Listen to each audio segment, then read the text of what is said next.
Welcome to divine tarot tuition. आज आपण जी reading करणार आहोत ती एक लव्ह रीडिंग आहे आणि जे पण इथे पायसेस म्हणजेच मीन राशीचे लोक असतील त्यांच्यासाठी ही लव्ह रीडिंग असणार आहे. सो जेव्हा पण हा व्हिडिओ तुमच्यापर्यंत पोचेल, जितक्या पण लोकांपर्यंत हा पोचेल जे मीन राशीचे लोक आहेत त्या लोकांपर्यंत जेव्हा हा व्हिडिओ पोचेल, तुम्ही या व्हिडिओमधून नक्कीच काही ना काही गोष्टी रेझोनेट करू शकता स्वतःच्या लाईफमध्ये. जर तुमच्या लव्ह लाईफमध्ये काय प्रॉब्लेम चालू असतील किंवा काही गायडन्स हवा असेल तुम्हाला युनिवर्सकडून, सो तुम्हाला ह्या व्हिडिओमधून भेटेल. तुम्हाला फक्त तुमच्या पार्टनरचं नाव 3 टाईम घ्यायचं आहे मनात आणि या व्हिडिओला लाईक करा, जेणेकरून तुमच्या एनर्जीज कनेक्ट होतील आणि तुम्हाला एक प्रॉपर गायडन्स भेटेल ह्या व्हिडिओमधून. आणि व्हिडिओ एंडपर्यंत बघा सो दॅट तुम्हाला मी एकदम क्लिअर गायडन्स देऊ शकेन. सगळ्यात आधी मी इथे बघू शकते की तुमच्या रिलेशनशिपमध्ये भांडणं खूप जास्त प्रमाणात होत असतील आणि तुमच्या दोघांमध्ये जर इथे जे पण मेल आहेत, बॉईज जे रीडिंग हे बघत आहेत ते लोक इथे एक्सपिरियन्स करत असतील त्यांच्या लाईफमध्ये त्यांचे जे पार्टनर आहेत, म्हणजे जे पण फिमेल आहे त्यांच्या इगोमुळे, म्हणजे काही गोष्टी आहेत ज्या त्यांच्या इगोच्या ऑपोजिट येतात. म्हणजे थोडा त्यांचा इगो हर्ट झाला तर रिलेशनशिपमध्ये खूप प्रॉब्लेम येतो. म्हणजे जर तुम्ही तुमच्या पार्टनरला काही सांगायला गेला, काही समजवायला गेला तर मे बी तो पार्टनर तुमचा आहे तो समजून घेऊ शकत नाही आहे तुमची सिच्युएशन. त्या समोरच्या पार्टनरच्या मनात नेहमी असाच विचार येतो की म्हणजे हा व्यक्ती मला असा कसा बोलू शकतो. म्हणजे थोडाफार इगो हर्ट होतो समोरच्या व्यक्तीचा.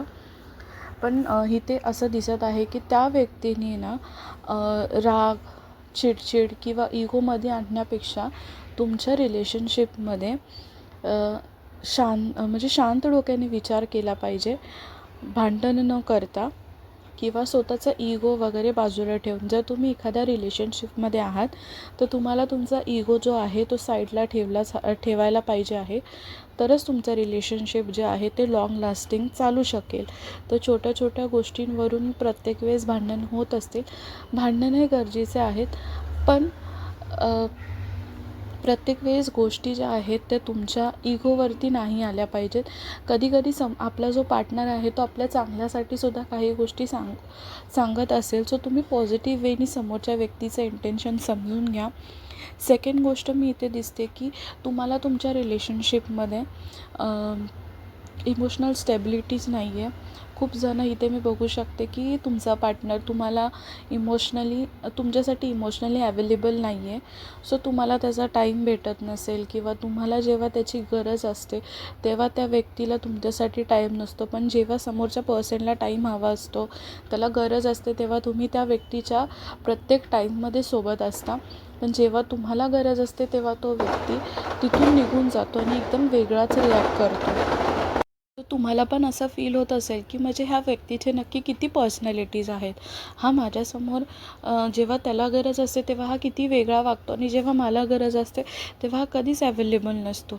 सो तुमच्या आजूबाजूला इतर बाकीच्या जरी गोष्टी असल्या ज्याने तुम्हाला चांगलं फील होत असेल तरी पण त्या गोष्टींमध्ये तुमचं मन लागत नाही. तुमचं मन सतत त्याच गोष्टींच्या विचारांमध्ये असतं की तुम्ही कुठे कमी पडताय का. तुम्ही स्वतःला ब्लेम करता आणि स्वतःलाच विचारता की आपण समोरच्या व्यक्तीसाठी खूप जास्त एफर्ट्स टाकतो आहे का, एवढं टाकणं गरजेचं आहे का. तर मी तुम्हाला इथे हेच सांगेन की प्रत्येक रिलेशनशिपमध्ये तुम्ही गिवर नका बनू. तुम्ही हे पण नोटीस करा की तुमचा पार्टनर तुमच्यासाठी किती गोष्टी करतो आहे.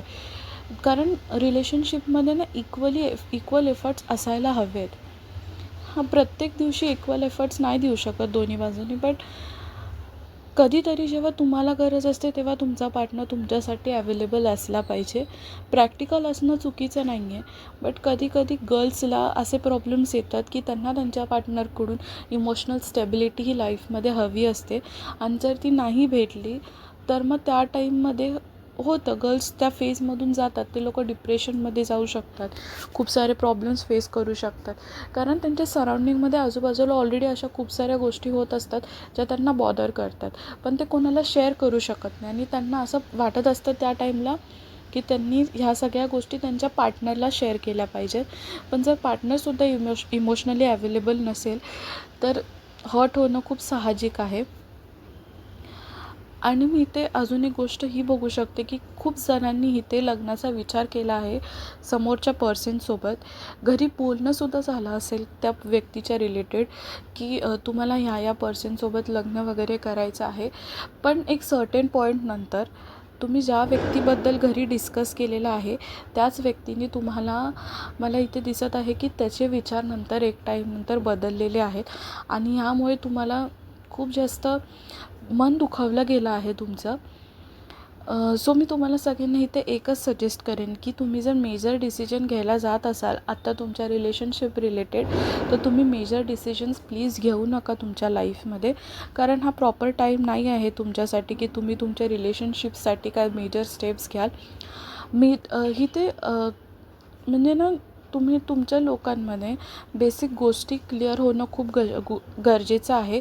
तुम्हा लोकांमध्ये सगळ्यात आधी जो इगो प्रॉब्लेम आहे तो इगो तुम्ही साईडला ठेवा. इगो नेहमी कोणतंही रिलेशनशिप जे आहे ते खराब करतं. इगो असणं चुकीची गोष्ट नाही आहे, but not in your relationship. So ego तुम्ही साईडला ठेवा. तुमच्या पार्टनरला तुमच्याकडून काय एक्सपेक्टेशन्स आहेत किंवा काय हवं आहे या गोष्टी जाणून घ्या.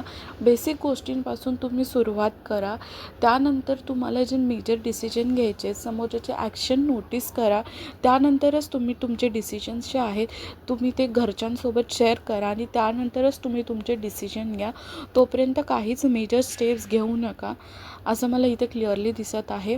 सो आय होप तुम्हाला आजची रीडिंग आवडली असेल आणि असेच पुढे रीडिंग्स बघण्यासाठी माझ्या चॅनलला सबस्क्राईब करा. मी डेली माझ्या चॅनलवरती अपलोड करत असते. So thank you so much for watching.